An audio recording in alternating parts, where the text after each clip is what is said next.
Okay, hello, dear viewers. Welcome to episode 2 of my Lamentations of the Flame Princess walkthrough of the core book, Rules and Magic.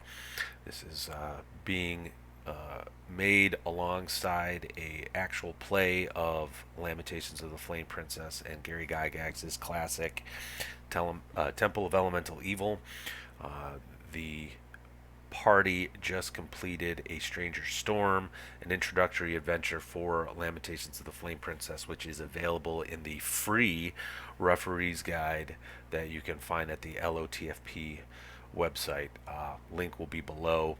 I will be doing a video on that introductory adventure soon. The idea, of course, for this channel is to play games and then talk about those games that I played. So um, stay tuned. There'll be more. Before I get into character classes, though, I did want to make a quick shout out. Nick saw my first video and commented that there are bestiaries out there for Lamentations of the Flame Princess, such as the creatures found in Veins of the Earth or Isle of the Unknown, and that is true. There are tons of monsters in those books, but I just want to clarify my point on no monster manuals is that there's nothing that is considered canon in terms of what are Lamentations of the Flame Princess monsters. In D&D, there's the goblins, the orcs, the hobgoblins, the beholders, etc., etc., etc. They will be found in just about any game world. Not so with Lamentations of the Flame Princess. Monsters that you face will be unique. But Nick, thanks for watching and thanks for commenting and pointing that out. I'm sure I'll get to those books eventually. So anyway, without further ado, let's get to the character classes. So there are essentially the 7 basic character classes, excuse me. Fighter, cleric, magic user, specialist, dwarf, elf, and halfling. What's great about Lamentations of the Flame Princess is that the 4 core classes, as I like to call them, have a role to play, and they specialize in that role, and there's really no bleed into any other role. The specialist is a specialist. They're doing all the lock picking. They're doing the sneaking around, the backstabbing. The fighter is fighting. The cleric is, supporting the party and healing them. And the magic users, well, they're doing their magic user thing. Uh, and and that's it. While there are, as I stated in the last video, key things that an adventurer must do to be successful. The fighter can try to hide. The fighter can try to pick a lock, but it's going to be the specialist that is going to excel in those endeavors. And similarly, the fighter is going to be the specialist at warcraft, while the magic user can still wield a sword. So if you want a character that's a bit more multi-class, that's really what the demi-human classes are, and you'll see that as I cover them. Just like any classic OSR um, game, as you gain a level in whatever class you're playing, you'll get increase in hit points. Your saving throws will improve, and you'll improve in your specialty. What I think is really interesting is that there are no equipment restrictions, with the exception of the halfling. A magic user can don plate mail and wield a pistol if they if you wanted. I think that's really cool, and allows for a lot of versatility for the player to kind of develop the kind of character that they want to play, um, especially if you get kind of a creative about it. There are no feats, backgrounds, or other sort of things that you'd see in like a 5th edition game or 4th edition game or 3rd edition game from the Dungeons and Dragons. This is an OSR game. Now, that being said, there's nothing stopping a game master from adding a thing or two to add flavor to the campaign world. My Lamentations of Elemental Evil campaign is in a homebrew setting, so I did develop some backgrounds for the players to choose from to kind of give their character classes a little flavor and a little extra something. I'll put a link to my blog post on that below. Um, but generally, this is an OSR game. So you have your stats, your saving throws, and your hit points, and that's about it. So the first character class that's in the book is the Cleric, and it's a spellcasting class that uses divine magic. I'll be talking about clerical magic separately, um, but the magic spells that the Cleric gets are in Lamentations of the Flame Princess are seem to be a little bit more powerful than other OSR systems, just at a glance, right? Um, I really like the Cleric in Lamentations of the Flame Princess. There's again no weapon restrictions, so you can kind of craft the Cleric the way you want in terms of equipment, builds, that sort of thing. Unlike prior editions of the world's most popular role-playing game, Cleric gets a spell at first level, um, but kind of in exchange, there is no turn undead ability. It is a spell. So if you know, and I think this is actually a really good thing, because if you know the game is not going to really feature undead, you don't have like this useless ability. You can focus on some of the other spells. Um, that you can choose from and kind of again craft the type of cleric you want to be. Um, as I discussed about alignment in the prior episode, if you're a cleric, you got to be lawful, and I think this makes sense. Like lawful alignment is about a worldview that believes there is an order to it all, and if you're a religious type, you believe there's an order to it all. So again, you can be an evil cleric, you can be a dastardly pontiff, but you are lawful because you believe in a divine presence that has brought order to everything. And they get D6 hit dice, which I think is different from earlier or other games where the cleric typically gets D8. But so that's the cleric. Very straightforward. I want to take some time to talk about the fighter, though. I've already mentioned this because I think the fighter is easily the most misunderstood character class across the OSR. Uh, People seem to think it's a real basic character class. Oh, you pick up a sword and you start fighting. Like, oh, you're the farmer that decided to go avenge his wife's death or something. Nah, I see the fighter as someone who specializes in warcraft. They have training beyond what a farmer would have, beyond what your standard specialist or cleric or magic user have. And I think this is reflective in this game. So, as I stated, every character class gets a +1 to attack at first level because they're adventurers. Well, the fighter gets an additional +1 per level until level 9 for a total of +10 to attack. I mean, these guys are going to know how to hit something, and once they get up there, they're going to start hitting a lot, which makes them very, very, very lethal. And they should be. That's their specialty. They get D8 hit dice, and at first level, their minimum hit points is 8. So they're going to have some staying power right out of the gate. Fighters get access to some basic attack options that are beyond what your standard adventurer has. I'll get more into this when we get to combat. But essentially, in addition to the standard attack choices, they can also press the attack, basically losing AC in order to get a +2 to hit, or they can fight defensively, suffering a -4 to attack, but increasing their AC by +2.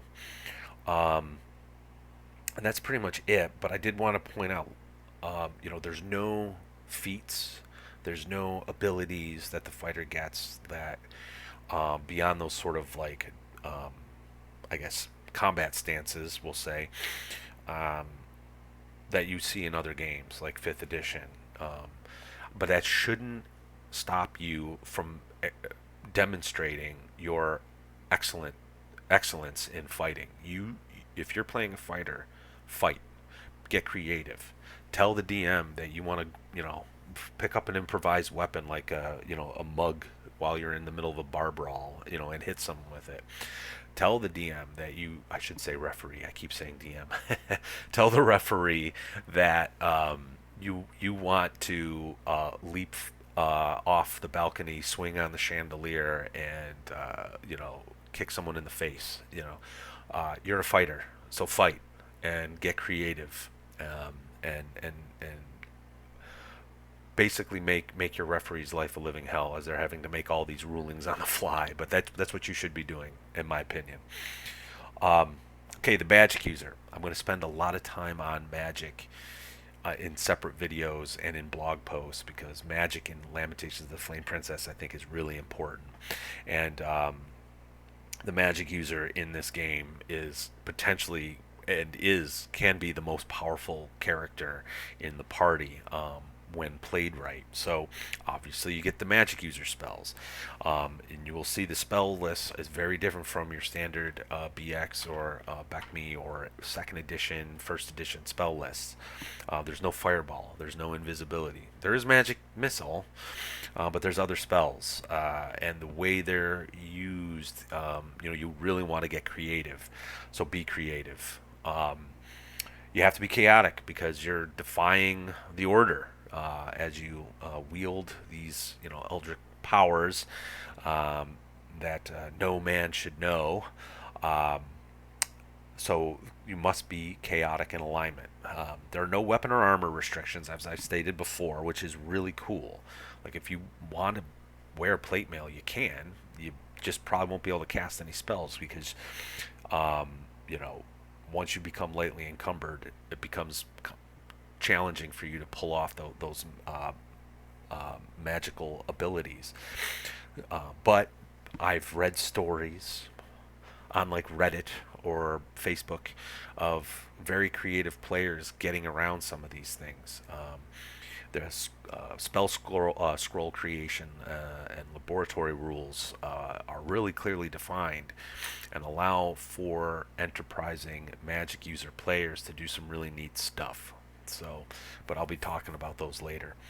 Get D4 hit points at first level, and every level thereafter, that's your hit dice. And I just want to briefly mention Vaginas Are Magic and Eldritch Cock, which are available at the LOTFP website. These are alternative magic systems for the magic user. The magic user in the Rules of Magic book uses a Vancian style of spell casting. You memorize a spell and then you cast it, and you can only memorize so many per day.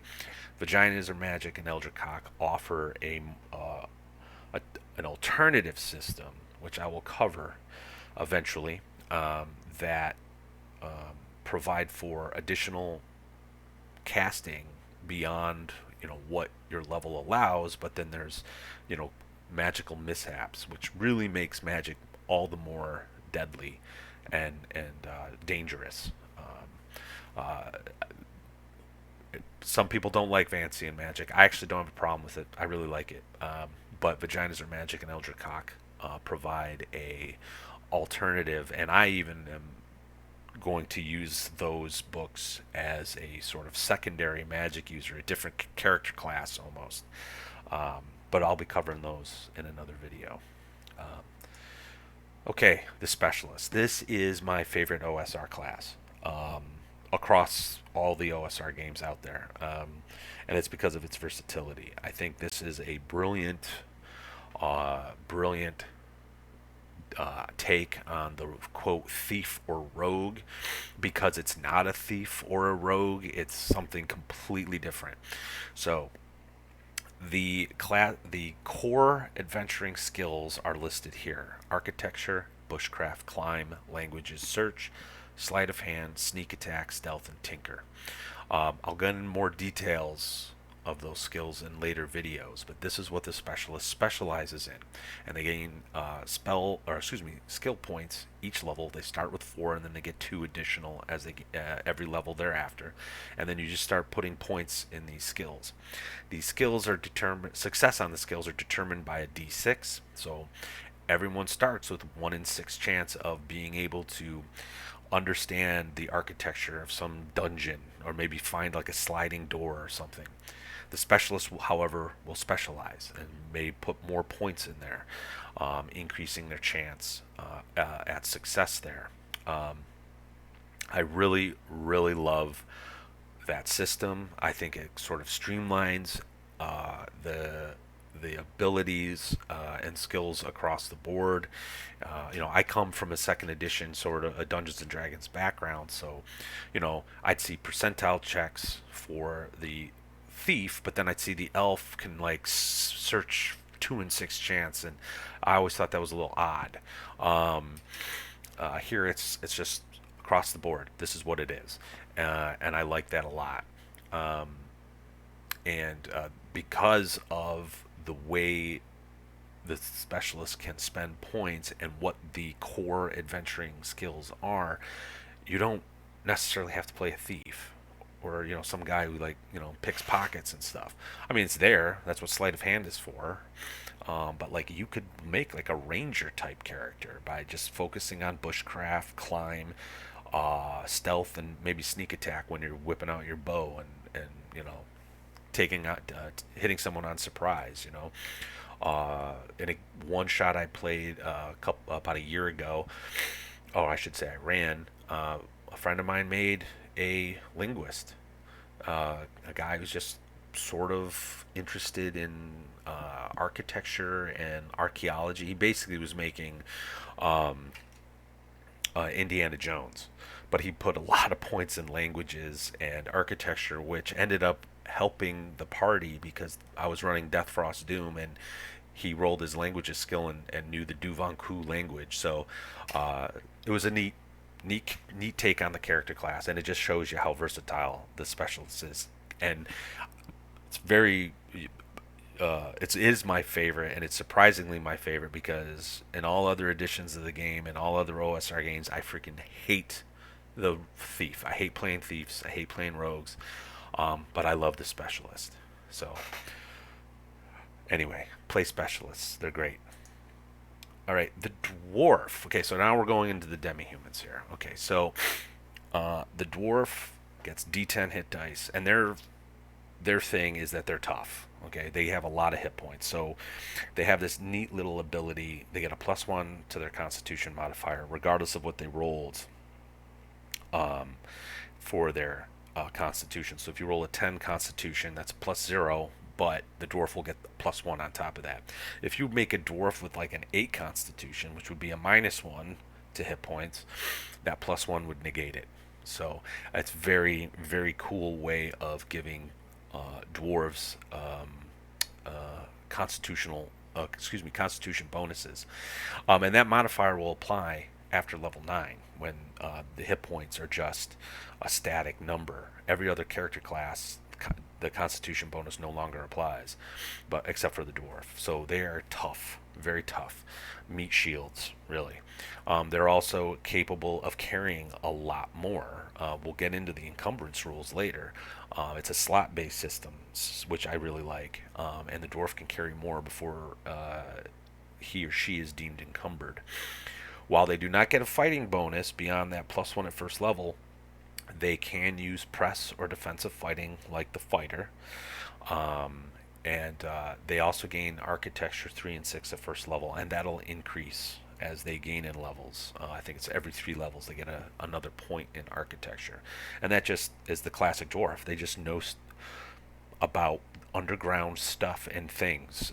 They're able to see those sliding walls and the sloping passages, and can comment on the stonework. So I think the dwarf is a neat character class for Lamentations of the Flame Princess, and I'm really happy that someone's playing one in my Lamentations of Elemental Evil game. I like dwarves. I'm a huge dwarf fan, so this is a nice take on the dwarf. All right, the elf. All right, I think we all from who are familiar with the OSR know that the elf is typically like presented as a fighter mage. Nothing different here. They have access to magic spells, and they can use press and defensive fighting as a fighter. But like the dwarf, they're not getting a bonus to attack every level. They're just got that +1 at first level, but they can still use those fighting techniques that the fighter has. Um, Unlike the magic user, they can actually carry more before they can no longer, or before they're going to be unable to cast spells. So I guess that is sort of ties into the whole magical fayness of the elf. You know, they're just able to cast spells easy in an easier fashion than the human magic user. Must be chaotic because of their ability to cast spells and where they're from. You know, they're deemed fey, which I really like as far as lore is concerned. Um, but that mercurial elf is definitely codified in the rules. I like that. D6 hit dice, and then they too get access to additional skills beyond that 1 in 6 chance, and that is the search ability to spot hidden things, 2 and 6, and that'll increase as they gain in level.